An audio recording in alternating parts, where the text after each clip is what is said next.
2025 ജാനുവരി 30 തിരുവനന്തപുരം പൂജപ്പുര ജയിലിൽ 2 തടവുകാർ ഷോണും പ്രിൻസും കഥ തുടങ്ങുന്നു.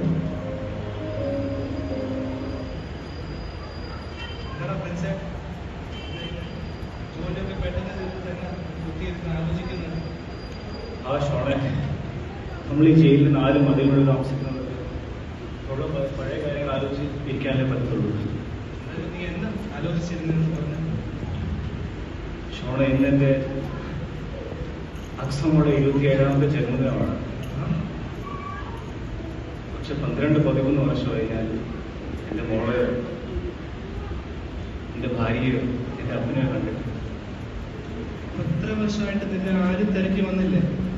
വന്നടാ, ഒരുപാട് തവണ വന്നു. പക്ഷെ എനിക്ക് അവർക്ക് മുഖം കാണിക്കാനുള്ള ഒരു ധൈര്യമില്ലായിരുന്നു. ഒരു ചങ്കുറ്റക്കുറവായി പോയി. എൻ്റെ മനസ്സിൽ എന്തൊക്കെയുണ്ടെന്ന് എനിക്ക് തോന്നുന്നു. നീ ഒന്ന് തുറന്നു പറ. ഉണ്ടടാ ഷോണെ, കുറെ സങ്കടം എൻ്റെ മനസ്സിൽ ഉറങ്ങി കിടക്കുന്നു. നിന്നോട് പറഞ്ഞാൽ എനിക്കതൊന്നും മനസ്സിൽ സമാപിക്കാൻ പറ്റും. എൻ്റെ അക്സമോളെ 13ാമത്തെ ജന്മദിന ആഘോഷമായി. നമുക്ക് വീട്ടിൽ അങ്ങോട്ട് പോകാം. 14 വർഷം ജാനുവരി 30 2018 അക്സമോടെ പിറന്നാളാണ്. സന്തോഷവും ആഘോഷങ്ങളുമായി തുടങ്ങിയ ഒരു ദിവസം.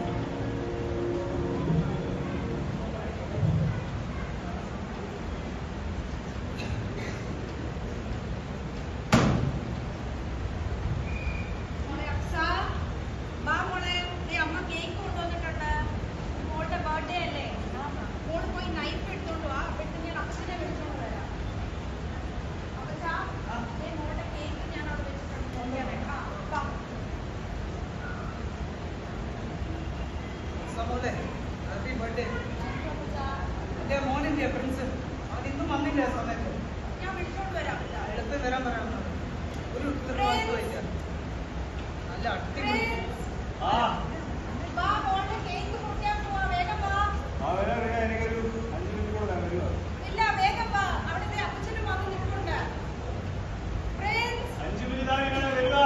ശരി, വേഗം വന്നേക്കണം. അപ്പച്ചാ ഇപ്പൊ വരുമെന്നാ പറഞ്ഞേ. ഇന്നും സമയത്തില്ല. ഞാൻ ഇവനെ കൊണ്ട് ഇന്നാ ചെയ്യും. അതുകൊണ്ട് വരുന്നു. എന്നാ നമുക്ക് ഈ കേക്ക് മുറിക്കാം. Happy birthday to you, happy birthday to you. നമ്മളെല്ലാം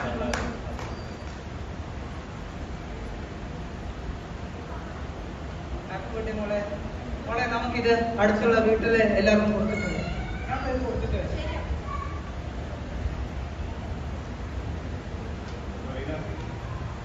ആഘോഷമൊക്കെ സന്തോഷമായിട്ട് വരുന്നു. എനിക്കൊരു 1 മണിക്കൂർ സമയം വേണം. എനിക്ക് രാജ്യത്തെ പണികളുടെ ഓഫീസിലെ ഇല്ല പ്രിൻസ്, ഇന്ന് ഒരു ദിവസമെങ്കിലും പ്രിൻസ് ഞങ്ങളുടെ കൂടെ ഇരുന്ന് അത്താഴം കഴിക്കണം. പിന്നെ എനിക്ക് 1 മണിക്കൂർ സമയമാണ് ചോദിക്കുന്നത്. അത്താഴം കഴിക്കാൻ എത്ര മണിയാണ്? 8 ആയതേ ഉള്ളൂ. നമ്മൾ എത്ര മണിക്ക് അത്താഴം കഴിക്കണം? 9 മണി സമയമുണ്ട്. പക്ഷേ ഇന്ന് മോളുടെ സ്പെഷ്യൽ ഡേ അല്ലേ? അപ്പൊ പ്രിൻസ് എന്തായാലും കുറച്ചു നേരം ഞങ്ങളോട് ചെലവഴിച്ചെന്ന് പറഞ്ഞ് ഒരു കുഴപ്പവും വരുന്നില്ല. പിന്നെ എനിക്ക് 1 മണിക്കൂർ സമയം വേണം. ഞാൻ ഫുഡ് കഴിക്കാൻ വരും. ഓക്കെ, ഞാൻ അകത്ത് പോവാ. ഒരു പണിയോട്ട് തീർക്കാൻ പോയാൽ ഇല്ല പ്രിൻസ്, അവിടെ നിന്നേ. പ്രിൻസ് നിന്നേ. ഇതാണ് പ്രിൻസിന്റെ 10 മിനിറ്റ് പണിയെന്ന് പറഞ്ഞത്. എനിക്ക് മോൾക്ക് വേണ്ടി ഒരു 10 രൂപയിലും ചോദിച്ചാൽ പ്രിൻസിനെ എടുക്കാനില്ലല്ലോ. ഇതിനെല്ലാം നല്ല കാശുണ്ടല്ലോ പ്രിൻസിന്. എന്താ അഹങ്കാരം അഭിനയം കാണിച്ചേ? എത്ര രൂപ മേലാൽ എന്റെ കാര്യങ്ങൾ ഇടപെടരുത്.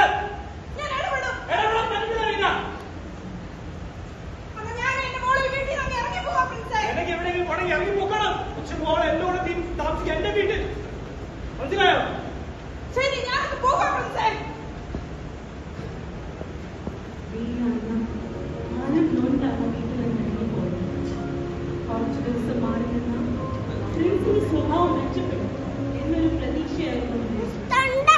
അക്സമോളെ വിട്ടു പോവാണെങ്കിലും അപ്പച്ചനുണ്ടല്ലോ എന്നൊരു ആശ്വാസം മാത്രമായിരുന്നു. 2 ആഴ്ച കഴിഞ്ഞു വീണ പോയിട്ട്. പ്രിൻസിന് വലിയതായിട്ട് ഒരു മാറ്റവുമില്ല. മദ്യപാനം, ലഹരി ഒട്ടും കുറഞ്ഞിട്ടുണ്ട്. Ding dong, ding dong.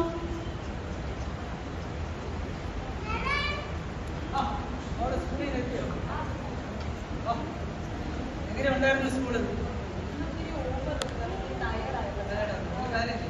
മോളെ കിച്ചണിൽ പോയി കഴിക്കാൻ അപ്പോഴത്തേന് അപ്പച്ചൻ ഇത്ര ചോദിച്ചില്ല, അത് തീർത്തിട്ട് വരും. അപ്പയും കൂടി വിളിച്ചു, അപ്പയും കഴിച്ചു.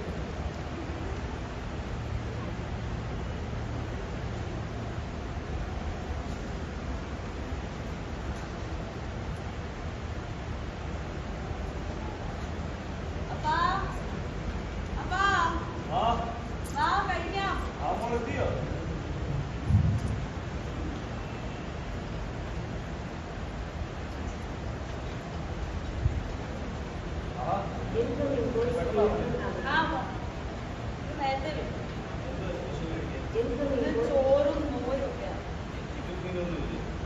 അമ്മയില്ലല്ലോ. എന്താ ഞാനൊരു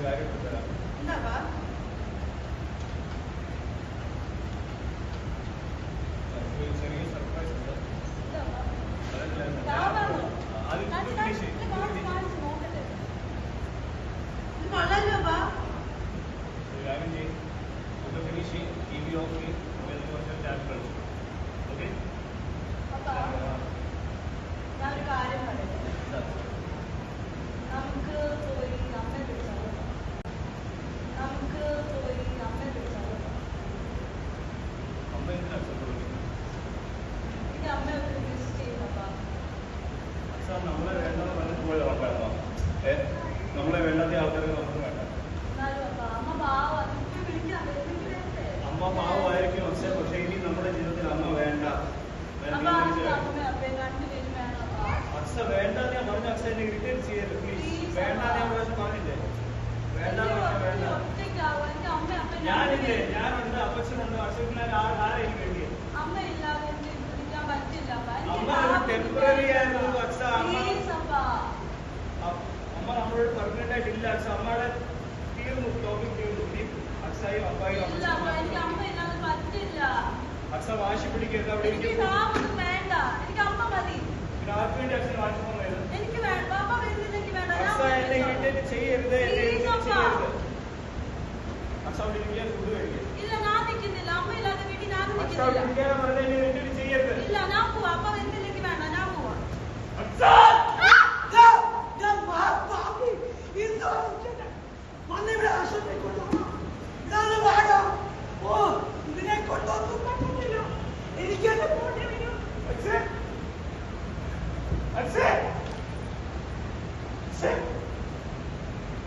അപ്പൊ തമാശ അടിച്ചേടി.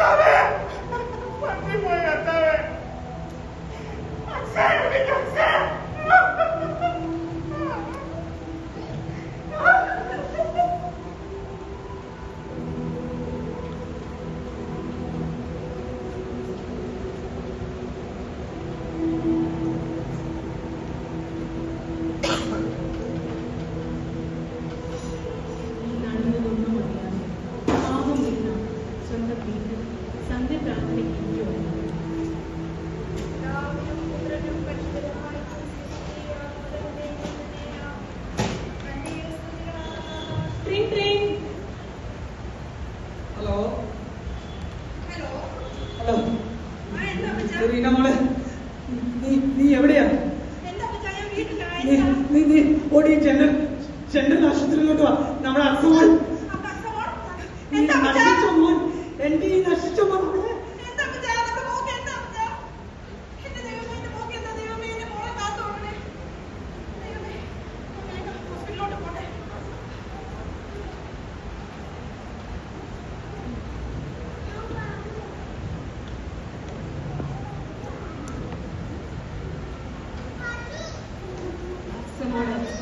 വളരെ ഗുരുതരമാണ്. ജീവന് വേണ്ടി പോരാടിയ പാവം ദിവസങ്ങളോട് ദൈവത്തിൽ വിശ്വാസം മാത്രമാണ് അവൾക്ക് ആകെ ഉണ്ടായിരുന്ന ഒരു അവസ്ഥ. 3 ദിവസം കഴിഞ്ഞു.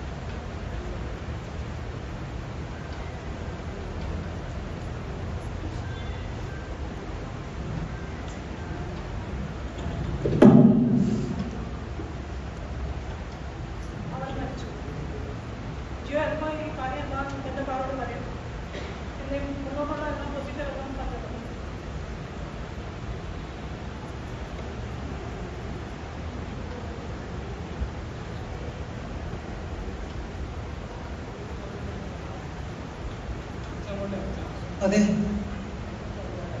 എന്തോ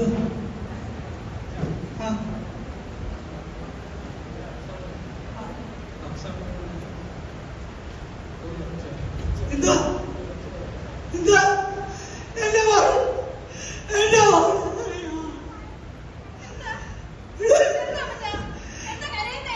അവള് പോയി.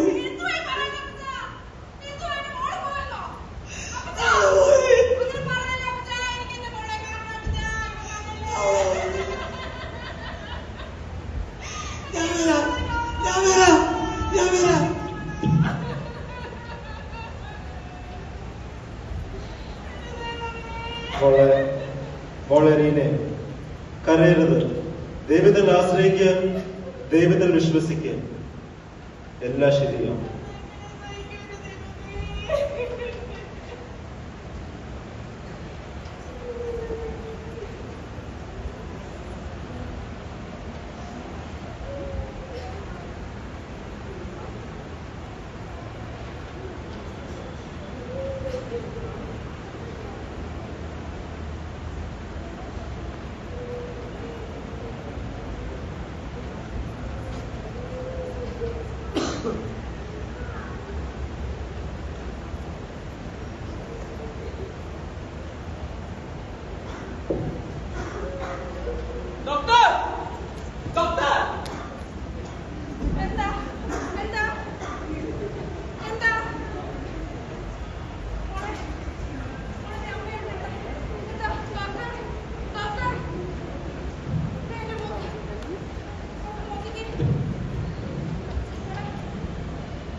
പ്രിൻസിന്റെ കഥ അല്ലേ?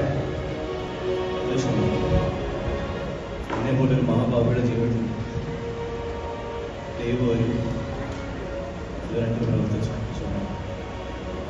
അതിന്റെ ജീവനായ സാക്ഷിയാണ് ഞാനും.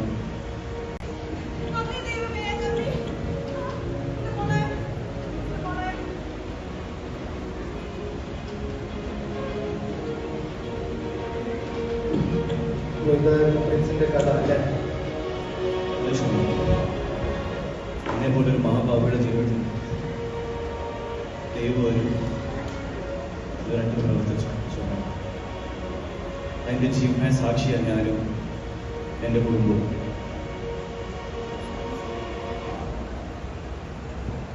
ലാസറിനെ മരണത്തിൽ നിന്ന് ഉയർത്തിയതുകൊണ്ട് യൈറോസിന്റെ മക്കളെ ജീവിതത്തിലേക്ക് തിരികെ കൊണ്ടുവന്ന നമ്മുടെ രക്ഷകനായ ഇന്നും നമ്മുടെ ഇടയിൽ അത്ഭുതങ്ങൾ പ്രവർത്തിക്കാൻ ആഗ്രഹിക്കുന്നു.